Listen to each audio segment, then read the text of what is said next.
दोस्तों, अगर आप एक यूपी पॉलिटेक्निक सेकंड सेमेस्टर के स्टूडेंट हैं सो आज आप इस वीडियो को ज़रूर देखिएगा, क्योंकि इस वीडियो में हम वेब ऑप्टिक्स यानी कि तरंग प्रकाशिकी चैप्टर को स्टार्ट करने वाले हैं। एंड इस वीडियो में आपको कुछ क्वेश्चन आंसर बताएंगे आपको, और इस क्वेश्चन आंसर को अच्छे तरीके से आपको समझाएंगे, ताकि अगर ये क्वेश्चन आंसर आपके जो एग्जामिनेशन है उसमें आते हैं तो आप बहुत अच्छा तरीके से उसको एक्सप्लेन कर सकते हैं। ठीक है दोस्त, तो वीडियो को शुरू से लेकर लास्ट तक ज़रूर देखिएगा। एंड चैनल पे पहली बार आते हैं तो प्लीज़ चैनल को सब्सक्राइब कर लीजिए, ऐसी ही अब रेगुलर वीडियोज़ की नोटिफिकेशन सबसे पहले पाने के लिए। नमस्कार दोस्तों, मैं हूँ रोशन और स्वागत है आप सभी का पांडे जी टेक्निकल में। दोस्तों स्टार्ट करते हैं हम सबसे पहले क्वेश्चन से। सबसे पहला आपका क्वेश्चन कह रहा है कि प्रकाश की द्वैती प्रकृति से आप क्या समझते हैं। ठीक है, जो डबल नेचर होता है प्रकाश में, उससे आप क्या समझते हैं। देखिए, सबसे पहली जो चीज़ हम आपको बताने वाले हैं कि देखिए, सबको सब चीज़ आता है, लेकिन किसी का नंबर ज़्यादा आ जाता है, किसी का नंबर कम आता है। इसके पीछे एक ही रीज़न है कि आप अपनी चीज़ों को किस तरीके से अपनी कॉपी में प्रेजेंट करते हैं, वो जो है वो इफ़ेक्ट डालता है आपके एग्ज़ामिनर के ऊपर, और इसी की वजह से आपका नंबर कम या ज़्यादा आ सकता है। ठीक है, तो आप इस चीज़ को कैसे लिखेंगे। हम जानते हैं कि प्रकाश में दो प्रकृति पाई जाती हैं, एक तो वो तरंग की तरह बिहेव करता है, एक कण की तरह बिहेव करता है। ठीक है, तो इसमें हम ये लिखेंगे कि प्रकाश से संबंधित कुछ घटनाएं होती हैं, जैसे व्यतिकरण हो गया, विवर्तन हो गया, ध्रुवण हो गया, इत्यादि जितनी भी घटनाएं हैं प्रकाश से संबंधित, उसमें कुछ जो घटनाएं हैं वो तरंग सिद्धांत पर आधारित होती हैं। जैसे व्यतिकरण हो गया, विवर्तन हो गया, ध्रुवण हो गया, ये जो है वो तरंग सिद्धांत पर आधारित होती हैं। लेकिन कुछ घटनाएं, जैसे प्रकाश को अगर हम ये देखें तो प्रकाश विद्युत प्रभाव की घटना जो है वो कण पर आधारित होती हैं, तरंग से इसे स्पष्ट नहीं किया जा सकता है। ठीक है, तो हम क्या लिखेंगे कि कुछ घटनाओं में प्रकाश जो है वो कण की भांति बिहेव करता है, जैसे प्रकाश वैद्युत प्रभाव। ठीक है, तो इससे स्पष्ट ये होता है कि प्रकाश में द्वैती प्रकृति पाई जाती है। सो हम इसे इस तरीके से लिख सकते हैं। ठीक है, तो ये जो नोट्स आपको दिया जा रहा है स्क्रीन पे, इसे आप स्क्रीनशॉट करके अपने जो है वो मोबाइल में रख सकते हैं, ताकि आप बार बार इसे रिवीजन कर सकते हैं। ठीक है, बढ़ते हैं दोस्तों अपने नेक्स्ट क्वेश्चन की तरफ। नेक्स्ट क्वेश्चन भी दोस्तों काफ़ी ज़्यादा इंटरेस्टिंग है। वो ये है कि प्रकाश किरणों से संबंधित 3 तथ्य लिखिए।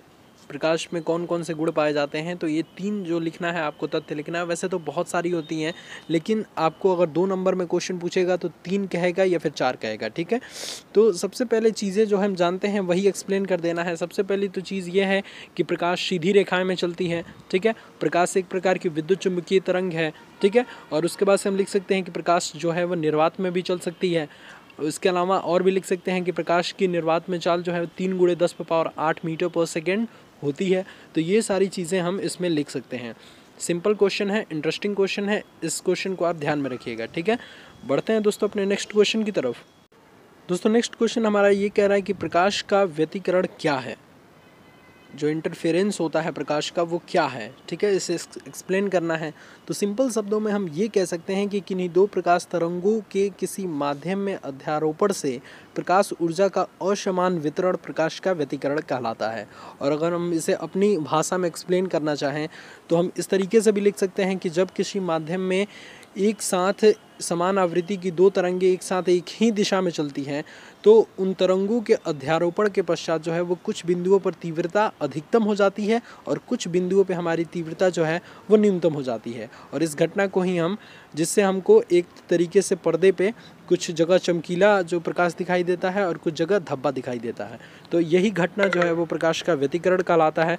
तो हम सिंपल भाषा में इसे ऐसे लिख सकते हैं। ठीक है, और अगर हम कंसेप्ट के तौर पे लिखें तो हम इस तरीके से लिख सकते हैं कि किन्हीं 2 प्रकाश तरंगों के किसी माध्यम में अध्यारोपण से प्रकाश ऊर्जा का असमान वितरण प्रकाश का व्यतिकरण कहलाता है। हालांकि ये दोनों चीज़ें जो हैं वो एक ही बात कह रही हैं। ठीक है, और कहेंगी भी, क्योंकि एक ही जो घटना है उसे हम कितने तरीक़ों से भी कह सकते हैं। ठीक है, तो आप जिस भी तरीके से चाहें उस तरीके से लिख सकते हैं, लेकिन ये ध्यान रहे कि इफ़ेक्टिव कॉपी आपको लिखना चाहिए, तभी ही आपके एग्ज़ामिनर को आपकी कॉपी पे ज़्यादा इफ़ेक्ट होता है, और जो चांसेस हैं नंबर पाने का आपको वो अधिक हो जाती हैं। ठीक है दोस्तों बढ़ते हैं हम अपने नेक्स्ट क्वेश्चन की तरफ। नेक्स्ट क्वेश्चन हमारा काफ़ी इंपॉर्टेंट है कि व्यतिकरण कितने प्रकार का होता है। तो सिंपल शब्दों में हम यही जानते हैं कि व्यतिकरण जो होता है वो 2 प्रकार का होता है, और व्यतिकरण इंटरफेरेंस जो होता है वो 2 टाइप्स का होता है। पहला जो होता है वो संपोषी व्यतिकरण और दूसरा जो होता है वो विनाशी व्यतिकरण। ठीक है, तो इसे हम ध्यान में रखेंगे। आने वाली सभी वीडियोज़ में आपको सारी कंसेप्ट जो है वो वेब ऑप्टिक्स से क्लियर की जाएगी, सभी नियम को आपको विस्तृत रूप में भी बताया जाएगा। ठीक है, तो ज़्यादा टेंशन की कोई बात नहीं है। सभी वीडियोज़ आपको जिस तरीके से फर्स्ट सेमेस्टर में मिली हैं उसी तरीके से सभी वीडियोज़ आपको सेकंड सेमेस्टर में भी मिला करेंगी। प्लीज़ बस वीडियो को आप शेयर करते जाइएगा ताकि अधिक से अधिक स्टूडेंट जो हैं वो इस वीडियो का फ़ायदा उठा पाएँ।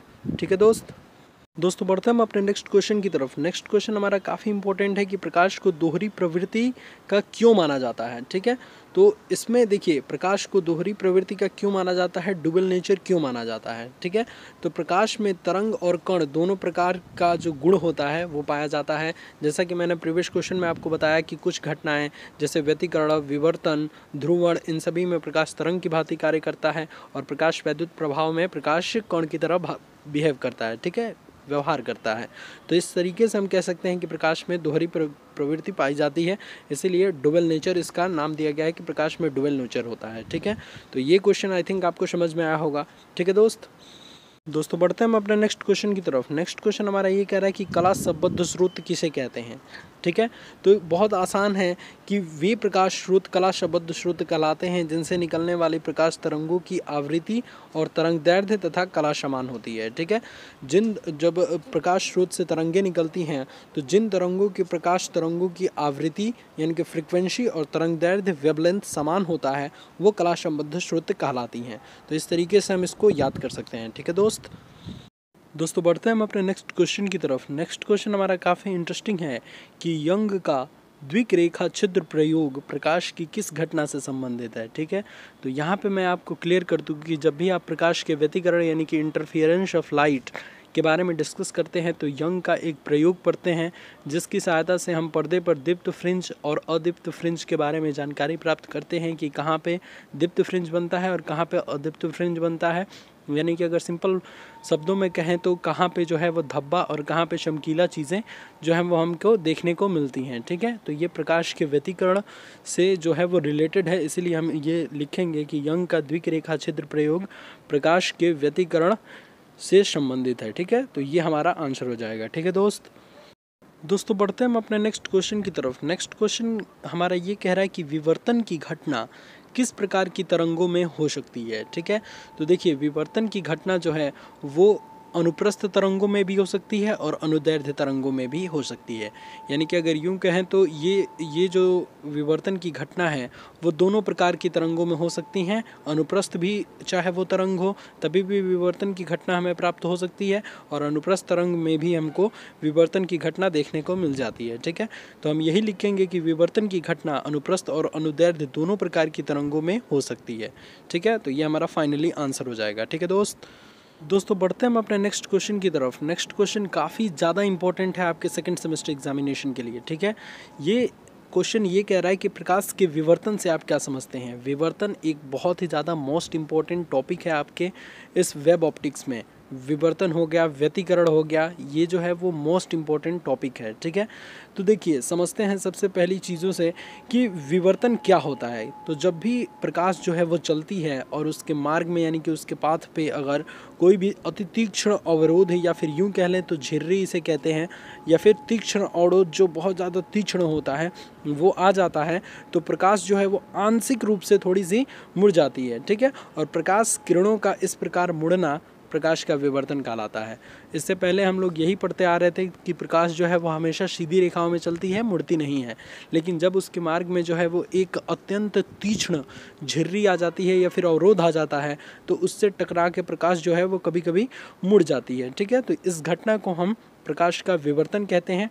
तो इसे हम किस तरीके से अपने कॉपी में लिखेंगे कि जब प्रकाश के मार्ग में अति तीक्ष्ण अवरोध आ जाती है या फिर झिर्री आ जाती है तो प्रकाश आंशिक रूप से मुड़ जाती है। प्रकाश किरण का इस प्रकार मुड़ना ही हमें प्रकाश का विवर्तन कहलाता है। ठीक है, तो इस तरीके से हम इस क्वेश्चन का आंसर को इस टाइप से लिखेंगे। ठीक है दोस्तों बढ़ते हैं हम अपने नेक्स्ट और लास्ट क्वेश्चन की तरफ। लास्ट क्वेश्चन हमारा ये कह रहा है कि विनाशी व्यतिकरण से आप क्या समझते हैं। जैसा कि दोस्तों आप जानते हैं कि व्यतिकरण दो प्रकार का होता है, एक संपोषी व्यतिकरण और एक विनाशी व्यतिकरण। ठीक है, तो देखिए इस क्वेश्चन में तो केवल विनाशी व्यतिकरण पूछा है, लेकिन मैं आपकी जानकारी के लिए दोनों चीज़ें बता देता हूँ कि विनाशी व्यतिकरण क्या है और संपोषी व्यतिकरण क्या है। ठीक है, तो देखिए जब भी किसी भी माध्यम में प्रकाश जो स्रोत है वो एक साथ एक ही दिशाओं में चलती है, तो माध्यम के कुछ बिंदुओं पर तीव्रता अधिकतम और कुछ बिंदुओं पर तीव्रता न्यूनतम होती है।